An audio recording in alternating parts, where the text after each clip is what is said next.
Salut tout le monde, c'est Justice et dans cette vidéo, je vous propose une revue des cartes Bravos du set 2, l'épreuve du froid. Je vais vous présenter du coup les cartes communes sur la première ligne, leur équivalent en rare sur la deuxième ligne, et ensuite on reviendra sur les cartes sur une troisième ligne qui nous viennent des autres factions, les cartes dites transfuges. L'intérêt de la vidéo, ça va être de regarder un petit peu les effets que vont apporter ces cartes dans le deck. On va expliquer un petit peu dans quel cas ça va être intéressant et évidemment, avec quelle autre carte on va pouvoir synergiser, vis-à-vis de l'interaction qu'on veut avoir, de la stratégie du deck en fonction du héros qu'on veut jouer. Bref, de la stratégie globale qu'on veut donner à son deck. On commence du coup avec le lapin ardent qui est une carte qui nous arrive avec un coût de 1, donc très facile à jouer. On est dans un jeu où on aime très souvent jouer après notre adversaire, donc les personnages qui apportent des stats avec un coût de 1, on aime bien, puisque ça va nous permettre du coup de faire ce qu'on va appeler un après-vous finalement, de jouer posé pour voir ce que va faire notre adversaire. Le lapin ardent, il va avoir cette capacité de gagner fugace et de donner, des boosts à quelqu'un d'autre. Du coup, ça pourrait aussi être intéressant si on le joue à la fin de notre tour pour aller, redonner des boosts à un personnage. Pour 1 de mana, finalement, on vient mettre une stat, le lapin ardent, du coup, va apporter 1 en forêt, en montagne, 0 en océan, donc il peut venir bloquer ou prendre l'avantage, à la fin du tour, tout en donnant un boost, donc peut-être également pour bloquer, peut-être de l'autre côté également. Ça peut être, quelque chose de très intéressant. Par contre, ça a cette particularité de venir s'épuiser rapidement puisque on va le jouer de la main, il va être fugace et donc on ne pourra pas profiter, à fond, de son potentiel. Si on veut le jouer dans sa version rare, c'est pour équilibrer 1-1-1 du coup pour le coup de 1. Ça vient bloquer une potentielle recrue hors 10 qu'on aurait en face ou, la plupart des personnages qui pourraient être joués à 1. On pense notamment à ce qui peut être joué chez Izmir, du moins si ça ne vient pas prendre de boost. Et ça a une petite versatilité, d'avoir cet effet de soutien qui, permet de défausser du coup cette carte depuis la réserve pour aller donner un boost au prochain personnage qu'on va jouer. Donc ça peut être intéressant dans ce cadre-là, si on veut jouer avec des personnages qui ont besoin de boost, qui vont avoir, notamment soit des effets gigantesques ou, des effets aguerris, qui permettent de conserver un petit peu les boosts ou en tout cas les rendre plus utiles. Donc ce sera, peut-être plus intéressant avec du Basira, hem, dans cette optique-là. Ensuite, on a Skadi, une carte qui vient avec 2-3-2 en statistique pour un coût de 2 depuis la main. Et quand elle va être jouée de la réserve, elle va coûter un petit peu plus cher, 3, mais pour avoir un effet qui lui permet d'épuiser une carte en réserve. Donc l'épuisement, c'est une mécanique qu'on vient apporter avec ce set 2 qui vient compléter un petit peu ou remplacer le sabotage. On vient pas embêter l'adversaire en lui enlevant une carte de la réserve, on vient l'embêter en lui épuisant une carte, ce qui revient pour le tour actuel à la même chose, il ne pourra pas jouer sa carte, et donc potentiellement il devra jeter des cartes de sa réserve à la fin de son tour. La carte peut être intéressante si on joue une fonderie dans le deck, puisqu'on pourra apporter des stats à 2-3-2 pour un coup de 2 et épuiser une carte. Et la rare apporte la possibilité de saboter si on joue la carte en montagne, là où elle a sa stat la plus élevée. Je pense que ça reste un peu conditionnel et je pense qu'il manque un peu de cartes pour rendre la Scadi rare un peu, efficace dans les decks. Je passe ensuite au Seringar du Havre. Le Seringar, il est très intéressant puisqu'il va coûter 2 de la main ou de la réserve, apporter des stats à 3-1-1, ce qui permet de venir soit bloquer l'adversaire s'il est sur le biome de forêt, soit de prendre un petit peu l'avantage. C'est toujours intéressant, notamment chez Kojo, de mettre un petit peu la pression à l'adversaire en venant, même si on le laisse avancer, avancer nous aussi, puisque on va le jouer dans des decks vraiment aggro, donc ils vont chercher à gagner le plus rapidement possible, à avancer le plus vite possible, afin de ne pas subir les effets de l'épuisement, qui est un petit peu la difficulté chez Bravos. Là, en plus de ça, on a son effet du coup, qui va être très intéressant puisque s'il est fugace et qu'il quitte la zone d'expédition, il va piocher une carte. Donc c'est d'autant plus intéressant que si, on va le jouer dans certaines situations avec par exemple le lapin ardent qui lui donne fugace, on pourra profiter de son effet, même si on va s'épuiser un peu trop vite. Maintenant, si on le joue depuis la réserve, du coup, il va récupérer, son jeton fugace et ça lui ferait comme un effet, depuis la réserve finalement de piocher une carte, sauf qu'on va la piocher à la fin du tour et quelle que soit la façon dont il va quitter l'expédition. Donc même si l'adversaire nous renvoie en main ou je ne sais quoi notre Seringar, on va pouvoir dans tous les cas piocher. De la même façon, on a dit que c'est un deck qui, subit un petit peu, cette faiblesse d'épuisement. Donc lorsqu'on va avoir des cartes, par exemple chez Lyra qui aime bien donner Fugace, notamment avec l'entraînement a cappella, ici on ne sera pas complètement embêté puisqu'on ira quand même, chercher notre carte. Même si notre Seringa, on avait prévu de le jouer 2 fois, on le jouera qu'une fois, mais on profitera du coup de son effet de pioche. L'intérêt de la version rare, ça va être de lui faire gagner un boost. On est du coup sur 3-0-0, on perd en stats. Avec le boost de la réserve, on est à 4-1-1. Donc ça nous apporte pas beaucoup de statistiques supplémentaires. L'intérêt, ça va vraiment être dans les decks qui vont nécessiter d'avoir des déclencheurs de boost qui permettent de déclencher les effets des uniques, par exemple. Et on pense notamment à l'effet même de Bazira euh, qui pourrait être déclenché avec ce Seringar et pas avec la version commune. Avec un coût de 2 depuis la main, 3 depuis la réserve et des stats équilibrés à 2-2-2, on va voir le déblayeur Bravos.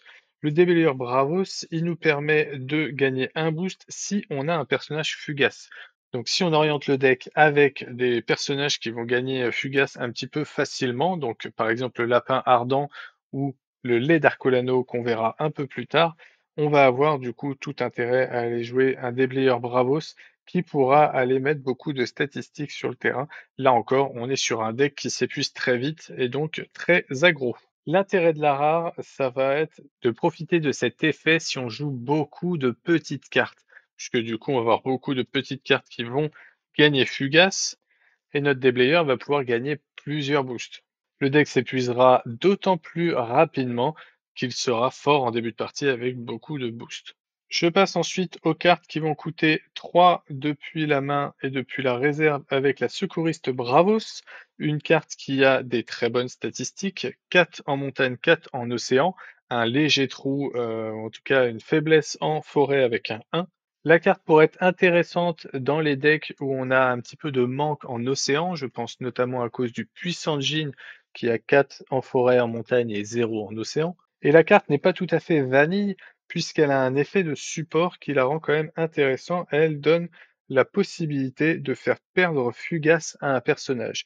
Donc, mise dans un deck où nos personnages vont gagner Fugace comme malus, on pourra peut-être à la fin du tour défausser cette carte de la réserve pour enlever le Fugace d'un personnage. On imagine un déblayeur Bravos qui utilise les Fugaces des autres personnages pour gagner des boosts. Et ensuite, on pourrait peut-être enlever le Fugace d'un des personnages. La version rare revient à des statistiques un peu moins fortes, 1 en forêt, 3 en montagne, 3 en océan, mais elle va encore plus synergiser avec les cartes qui vont prendre Fugace, puisque là on va venir donner 2 boosts à un personnage qui est Fugace. Si on arrive à avoir un minimum de pioche ou de ravitaillement dans le deck pour pouvoir survivre quand même quelques tours, on va pouvoir mettre énormément de statistiques avec ce type de deck dès le début du jeu. Donc vraiment, si on oriente le deck plutôt avec le héros Kojo, pour essayer de prendre le plus souvent possible 2 expéditions d'un coup, même à la rigueur si on laisse l'adversaire avancer quand même un petit peu. Je passe ensuite à Gericht Breuter Honoré qui va coûter 3 de la main pour apporter des statistiques à 3-3-3, donc équilibré lui aussi.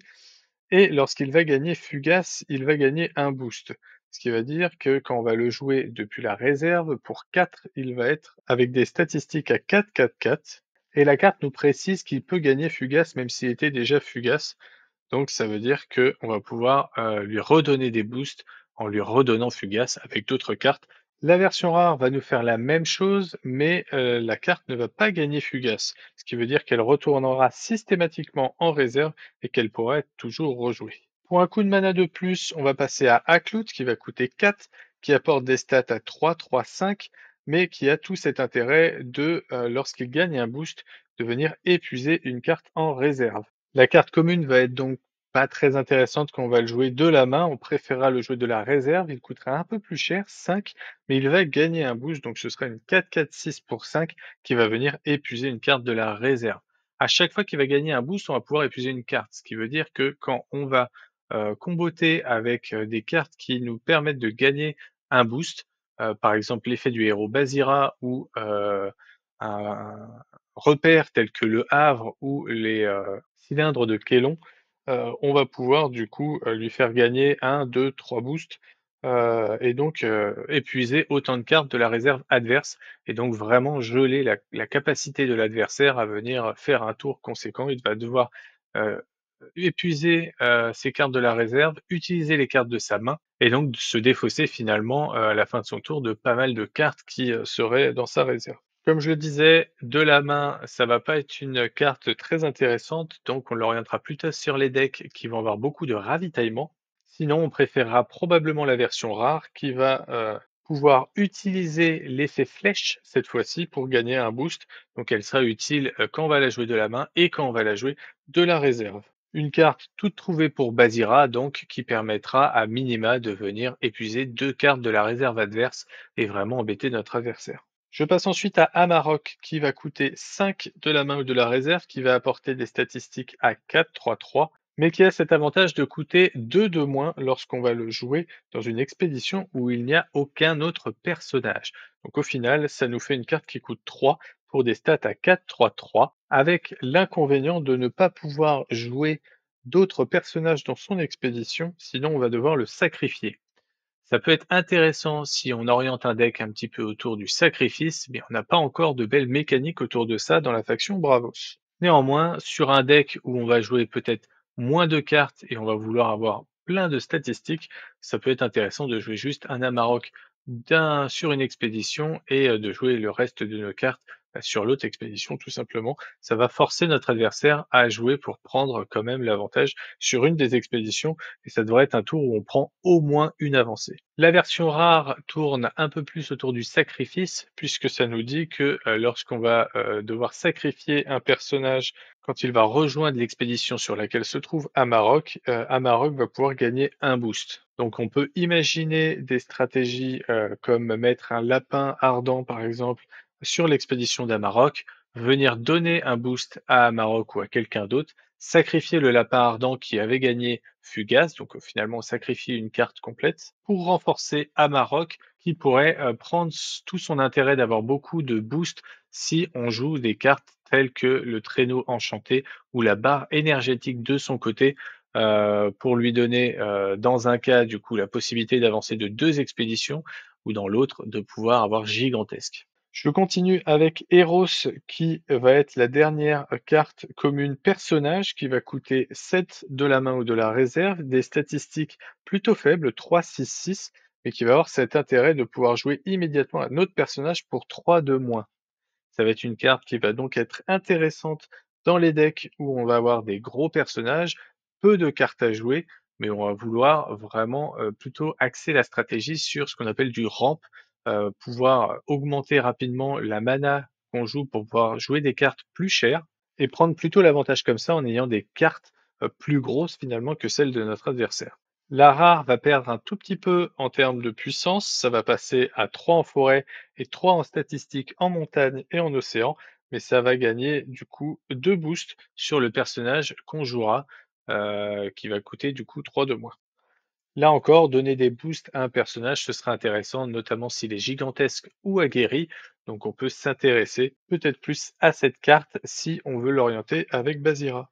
On a ensuite 2 sorts qui viennent intégrer la faction dans la version commune. On a l'embrasement de mana qui va être utile si on veut avoir la volonté de jouer des sorts plutôt que des personnages.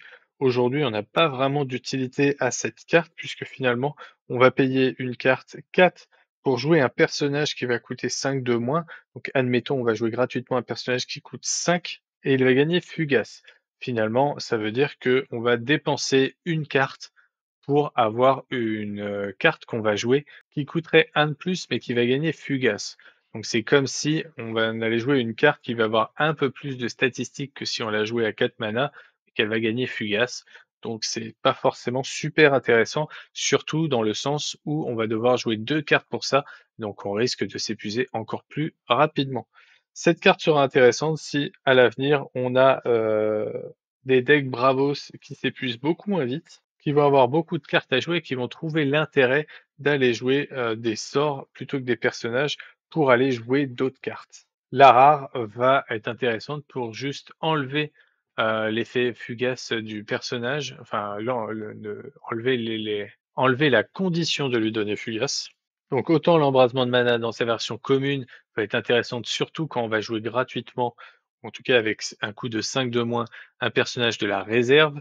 La version rare sera utile quand on va vouloir jouer les personnages de la main. Mais là encore, ce sont des cartes qui aujourd'hui, à l'heure où je tourne cette vidéo, seront quasiment jamais jouées, puisque dépenser une carte sans faire d'après vous pour aller finalement jouer une carte qui coûte 1 de mana de plus, c'est vraiment pas très intéressant. Le deuxième sort, pour le même coup, ça va être Geyser, qui va nous permettre de renvoyer un personnage ou permanent ciblé dans la main de son propriétaire. Donc ça nous fait l'équivalent d'une intimidation qu'on connaissait dans le corset, qui va coûter 2 fois plus cher, 4 au lieu de 2, mais qui ne va pas être limité au coût de ce qu'on va renvoyer, donc ce sera plus intéressant peut-être sur des decks qui vont jouer des cartes plus fortes, ce qui n'est pas vraiment le cœur du jeu actuel où on joue beaucoup de cartes à faible coût. Mais à l'avenir, si on voit beaucoup plus apparaître des decks avec des gros coups de mana, ça pourrait être intéressant d'avoir du geyser. Ça permet de renvoyer vraiment n'importe quoi pour un coup de 4. Et en plus de ça, on bénéficie d'un bonus, c'est qu'elle va permettre de ramp. Donc, au lieu d'aller dans la réserve, ou au lieu d'avoir Fugace et de partir en défausse, elle va tout simplement aller dans notre zone de mana pour profiter grandir notre potentiel de ressources pour le tour suivant. Donc tout comme l'embrasement de mana, ce sont des cartes qu'on verra plutôt apparaître dans des decks avec Hatsadi, qui va vouloir jouer des cartes qui coûtent très cher. La version rare va faire la même chose mais coûter moins cher depuis la réserve. Alors vu qu'on n'a pas le choix de la mettre dans la zone de mana, on ne va la jouer qu'une fois. Donc l'intérêt du geyser dans la version rare, c'est de le jouer depuis la réserve uniquement. Donc ça va s'entendre dans des decks où on a uniquement du ravitaillement. On ne voudra pas la jouer de la main. Ou en tout cas, elle sera moins intéressante. Je passe ensuite aux permanents d'expédition. Il y en a 3. Il y a le lait d'Arcolano, on en a parlé un peu plus tôt, qui coûte seulement 1, donc qui est un excellent après vous, qui va se jouer du coup dans l'une des expéditions et qui va nous permettre de profiter de son effet à chaque fois qu'on va jouer un personnage dans cette même expédition. Cet effet, ça va être de faire gagner un boost et un jeton fugace au personnage qu'on va envoyer. Donc évidemment, on va pas vouloir jouer vraiment des cartes depuis la main, puisqu'on va s'épuiser d'autant plus rapidement qu'on va donner des fugaces à chaque personnage qu'on va jouer de ce côté. Mais ça va être intéressant dans le cas où on va jouer des cartes depuis la réserve qui ont déjà fugace et qui vont donc juste récupérer le boost, ou alors pour les jetons qui de toute façon ne vont pas rester après le crépuscule. Donc les cartes ou les uniques qui vont créer des jetons pourront a priori profiter de cet effet, et on pense notamment au Bouddha, compagnon de Kojo, qui lorsqu'il va arriver à midi, va pouvoir profiter du boost et on se fiche de savoir s'il gagne Fugace ou non. La carte elle-même n'a pas Fugace, donc on pourra la réutiliser de la réserve et dans tous les cas, c'est un permanent d'expédition. Ça veut dire qu'il va quitter la zone d'expédition, il va partir en réserve ou être défaussé s'il avait Fugace, seulement si notre expédition où il est, elle va avancer. Ça permet notamment de mettre un petit peu la pression et si jamais l'adversaire met plus de statistiques que nous de ce côté, bah, finalement, notre lait d'Arcolano va rester et on va pouvoir en profiter le tour suivant. La version rare a pour intérêt de faire gagner 2 boosts, donc on l'orientera sur des decks qui se veulent encore plus agressifs. On parlait un petit peu du déblayeur Bravos ou de la secouriste qui permettent de donner énormément de boosts. Donc là encore, l'après-vous est beaucoup moins intéressant avec un coup de 2, mais on vient gagner 2 boosts sur un personnage, donc ça prendra tout son sens s'il est aguerri ou s'il est gigantesque. Une des façons de venir contrecarrer les effets de Fugace, c'est de jouer les bots techniques qui vont coûter 1, qui sont un permanent d'expédition également, et qui vont nous permettre, lorsque l'expédition sur laquelle se trouvent ces bots avance, un des personnages de l'expédition va perdre Fugace. Donc là où le lait d'Arcolano, on va vouloir jouer plutôt plusieurs personnages, avec les bots techniques, on va peut-être jouer seulement un ou deux personnages, et du coup l'un des personnages va perdre Fugace, et on pourra du coup le récupérer en réserve, il pourra rejouer une nouvelle fois sur le tour suivant. Si vous avez des uniques qui se jouent très bien depuis la réserve, ça peut être très intéressant d'aller jouer des bots techniques.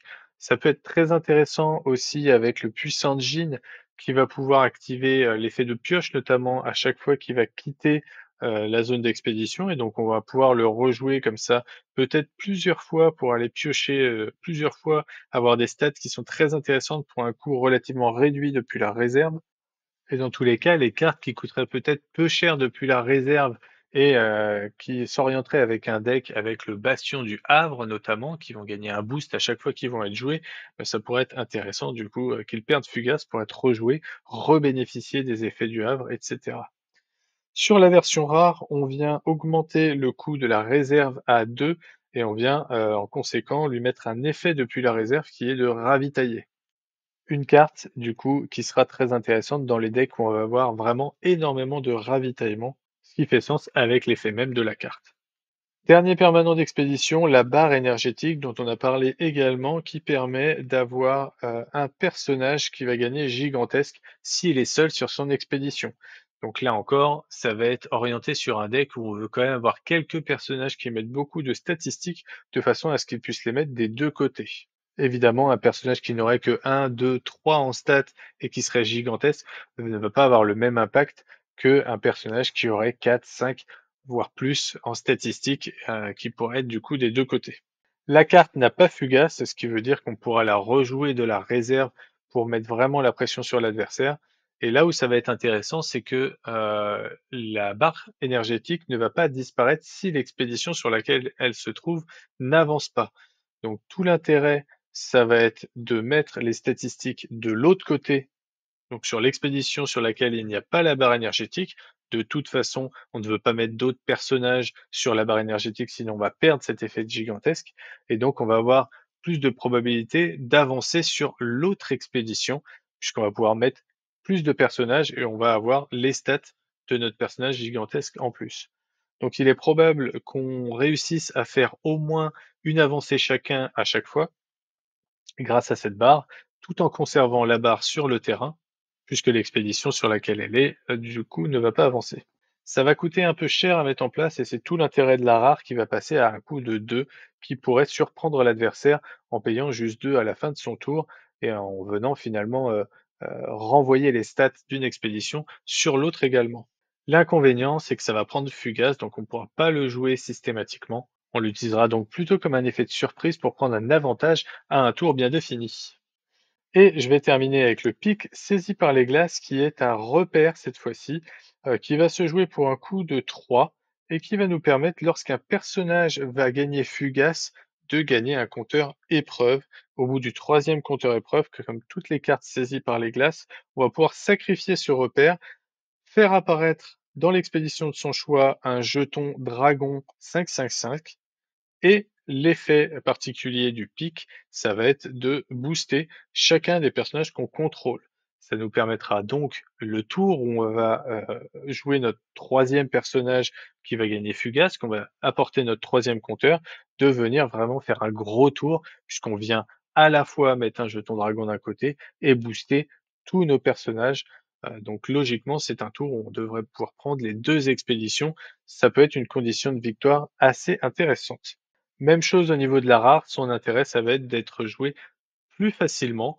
Avec un coût de 2, on pourra notamment venir la jouer peut-être sur un premier tour avec une carte qui coûterait 1. J'en profite pour préciser un petit effet de la barre énergétique.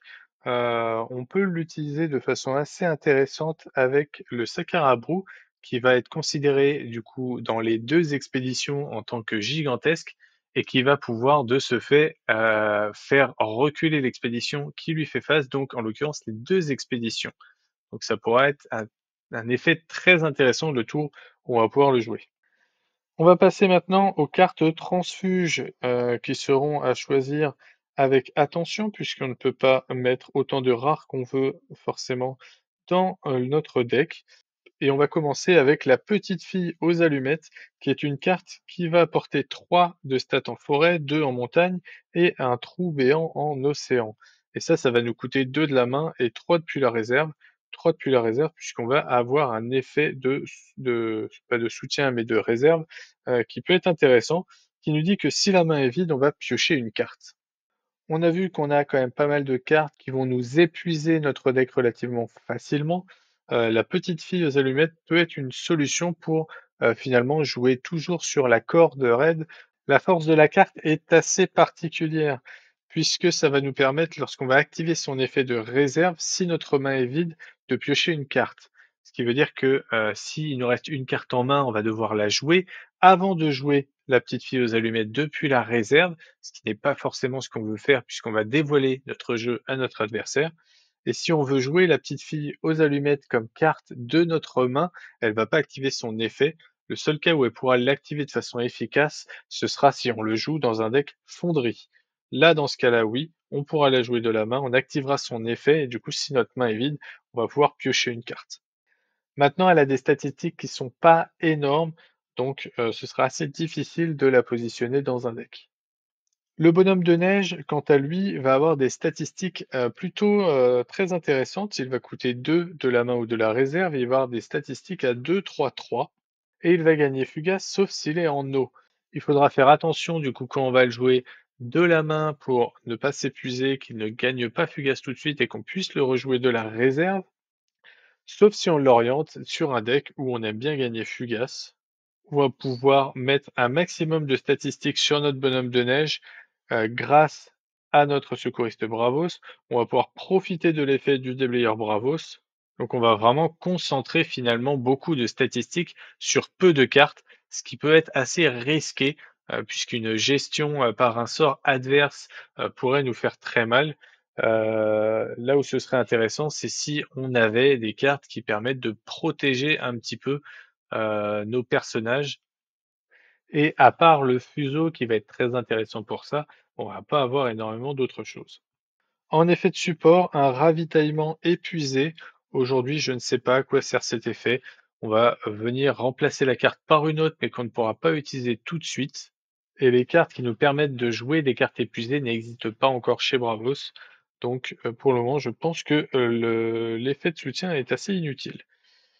Je passe ensuite à Bella Senka qui va retrouver cette mécanique d'épuisement telle qu'on l'avait avec Akloot.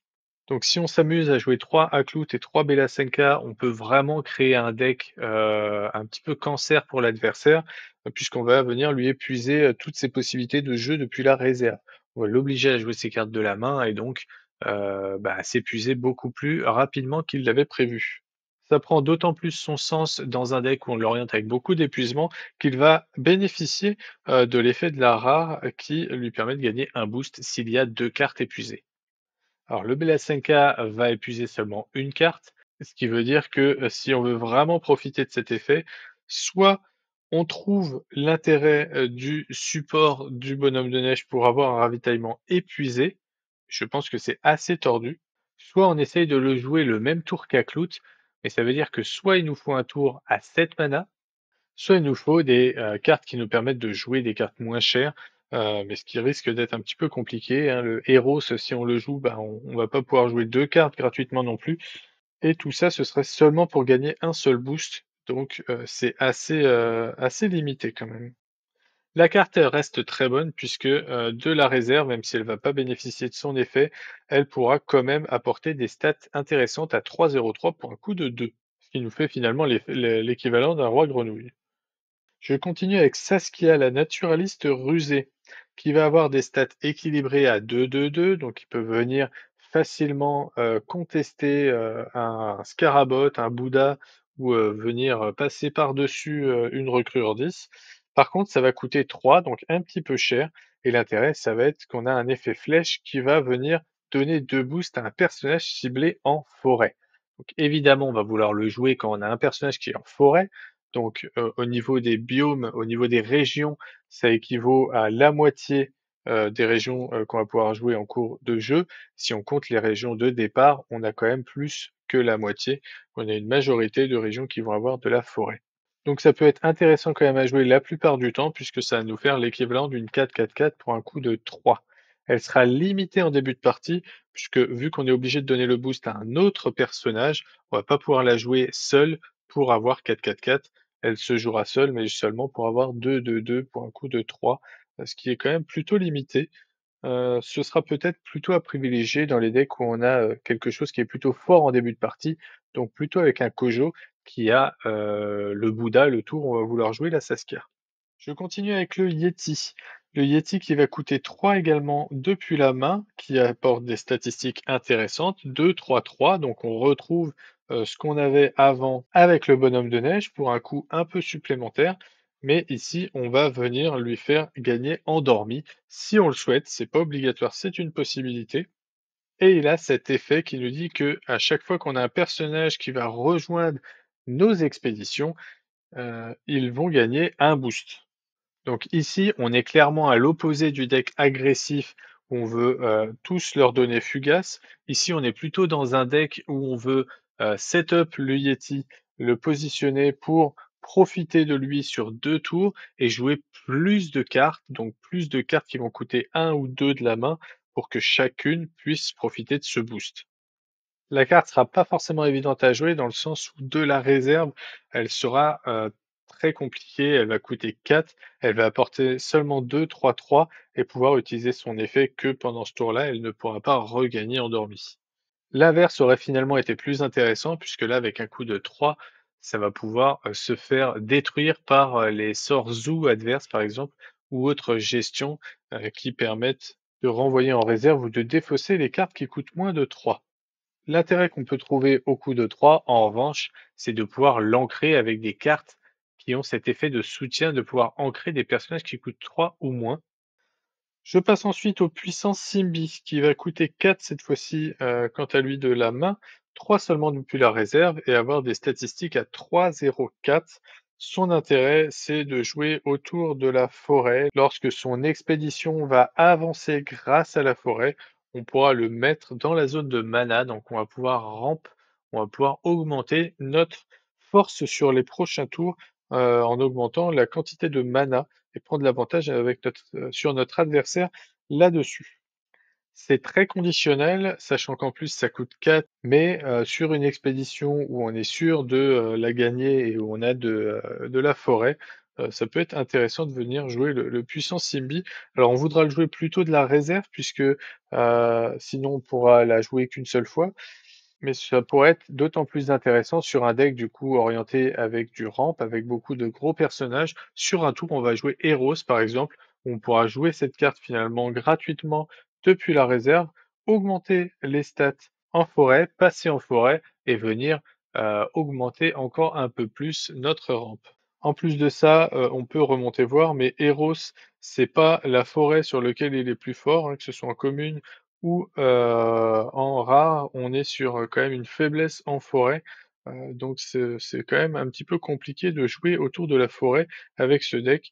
Même la Déméter, qui nous vient de chez Mona et qui oriente un petit peu le jet sur la forêt, elle a seulement un de plus en forêt par rapport à ses autres statistiques, donc ça risque d'être quand même un petit peu délicat d'avoir un gros, pic en forêt. La seule qui pourrait être intéressante comme ça, c'est, celle qu'on a vue un peu plus tôt, qui était le Seringar du Havre, où là, on peut venir logiquement, prendre un avantage sur la forêt si on le joue comme ça. Mais on est sur, voilà, très peu de cartes et donc, niveau stabilité de notre deck, ça pourrait, laisser, une certaine problématique.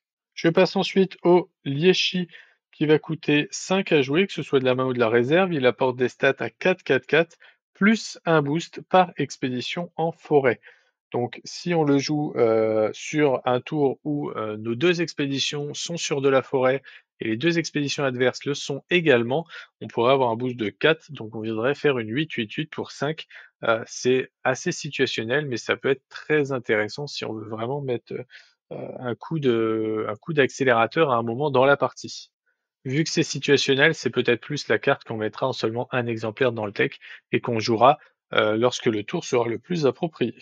Dans tous les cas, la carte coûte un peu cher, donc on l'orientera plutôt sur des decks avec pas mal de rampes et vu qu'elle coûte 5, on pourrait l'intégrer logiquement avec un Natsadi. Avec Aroro, on revient sur l'idée de donner beaucoup de boost aux personnages, donc ceux qui vont être avec du gigantesque, avec de l'aguerri. On vient cette fois-ci pour 4 mettre 3, 3, 3 de stats et avoir un effet main qui défausse un personnage de la réserve pour gagner 2 boosts. Donc Aroro va passer à 5, 5, 5. tout en défaussant un personnage. Donc on est toujours dans cette idée de s'épuiser pour aller mettre beaucoup de statistiques d'un coup. Elle pourra être réutilisée de la réserve, soit pour avoir des statistiques équilibrées, on a du 3-3-3 pour un coup de 3, soit pour utiliser son effet de soutien qui nous permet de booster le prochain personnage. Et donc, évidemment, si, comme on peut l'imaginer, on va orienter le deck avec des personnages qui vont vouloir des boosts, bah, si on a un autre personnage aguerri, gigantesque ou je ne sais quoi qui veut du boost, on va pouvoir utiliser cet effet de soutien si on ne s'épuise pas trop d'ici là. On va continuer du coup avec Valémon qui a des statistiques à 5-5-5 pour un coup de 4. Donc on revient à ce que nous donnait un Roro, mais cette fois-ci on n'a plus la condition de s'épuiser. La condition c'est que la carte va être défenseur si on a moins de 8 orbes de mana. Finalement, on se retrouve avec ce qu'on peut croiser chez Gulrang, puisqu'on a exactement la même condition. Donc c'est une carte qui va prendre tout son potentiel lorsqu'on va avoir beaucoup de mana. Donc évidemment, si on l'oriente avec pas mal de rampes, on va pouvoir atteindre facilement les 8 orbes de mana et on va pouvoir jouer cette carte pour 4 et avoir énormément de statistiques. En plus de ça, si on atteint les 10 orbes de mana, donc sur un deck ramp, c'est relativement atteignable euh, avant les derniers tours, on va pouvoir lui donner gigantesque et donc mettre 5-5-5 sur chacune des expéditions. Ce sera vraiment très très fort si on arrive à tenir jusque-là. Ensuite, on va voir Déméter et Benzetten qui vont être avec un coût de 6 à jouer et des stats à 6-5-5 pour Déméter, 6-6-6 pour Benzetten. Là, donc on est clairement sur des cartes qu'on veut orienter sur un deck avec Hatsadi ou en tout cas un deck où on veut beaucoup de rampes, puisqu'on ne pourra pas les jouer pendant toute une partie, tout un début de partie. Il va falloir qu'on accumule suffisamment de mana pour pouvoir les jouer. Mais lorsqu'on pourra les jouer, ça pourrait être très impactant sur le reste du jeu. Pour Déméter, donc si on arrive à le jouer un tour où on a 6 mana, il suffit de le jouer sur un endroit où on a au moins de la forêt et ça permettrait au moins de conserver la carte sur le tour d'après, même si on n'avance pas, le tour où on va poser cette carte, en tout cas sur l'expédition sur laquelle on l'a posée. Contrairement à un deck Muna où on va pouvoir anticiper et faire en sorte que l'expédition sur laquelle elle va arriver soit en forêt pour qu'elle gagne éternelle, ici, ça va pas trop être possible. Donc, on va plutôt le jouer soit pour bloquer et rester en forêt et vraiment avoir une présence qui reste ici pour le tour suivant. Soit si on a pris beaucoup de retard, façon Gulrang chez Ordis, on va pouvoir le jouer directement sur peut-être l'expédition de départ sur lequel on serait toujours, où on aurait toujours de la forêt. Ou d'une façon générale, en tout cas, si les cartes ont déjà été retournées et qu'on sait que si on avance, on va pouvoir avancer sur une expédition où il y a de la forêt, ça pourrait être très intéressant de le jouer.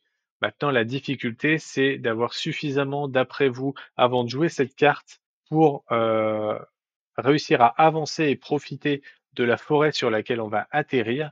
Donc ça risque d'être un peu compliqué, d'où le fait de nécessiter de beaucoup d'effets qui nous permettent d'augmenter le nombre de mana. Maintenant, la puissance maximale de la carte, ça va être lorsqu'on va la jouer, lorsqu'on est en forêt et que l'expédition d'après est également en forêt, puisque là, dans ce cas-là, qu'elle avance ou pas, on sait qu'elle restera, en tout cas si l'adversaire ne va pas nous la gérer ce tour-ci. Et avec Benzetten, on colle vraiment avec la typologie d'attendre, de prendre du retard sur le début, mais après d'avoir suffisamment de cartes et de mana pour prendre l'avantage et essayer de faire du 2-0 plusieurs fois, puisqu'avec Benzetten, du coup, si l'expédition est en retard, on va piocher une carte. Et donc, si on finit la deuxième partie du jeu avec beaucoup de cartes et beaucoup de mana, bah, logiquement, on doit pouvoir le faire. Je continue ensuite avec les sorts qui sont arrivés du coup dans la faction. On a la case prison qui est une carte qui va coûter 2 et qui permet de renvoyer en réserve un personnage dont aucune statistique ne dépasse 3. Une carte de gestion qui est relativement forte, hein, si on arrive à trouver la place de la mettre en rare.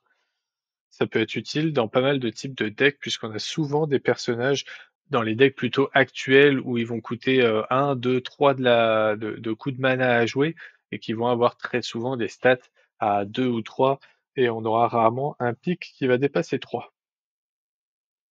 L'inconvénient, c'est qu'on est sur une casse-prison qui est fugace, donc on va pouvoir utiliser qu'une seule fois, ce qui risque de nous épuiser un petit peu. Sur un dernier tour, on préférera utiliser une intimidation, qui sera seulement en commune et qui fera à peu près la même chose. Si on veut tourner notre deck avec de l'épuisement, on a Gel. On a parlé des possibilités qu'on a avec Aklout et avec le Belasenka. Ici, on a Gel qui permet du coup de venir épuiser un personnage en réserve et ce, quelle que soit la puissance, quel que soit le coût en mana qu'il avait. Donc ça permet vraiment de gérer n'importe quoi pour un coup de 4 et ça empêche l'adversaire de le rejouer ce tour-ci. La carte en plus n'a pas fugace, elle va rester en réserve, on pourra la rejouer. Ça peut être une carte de gestion qui peut trouver sa place dans pas mal de decks.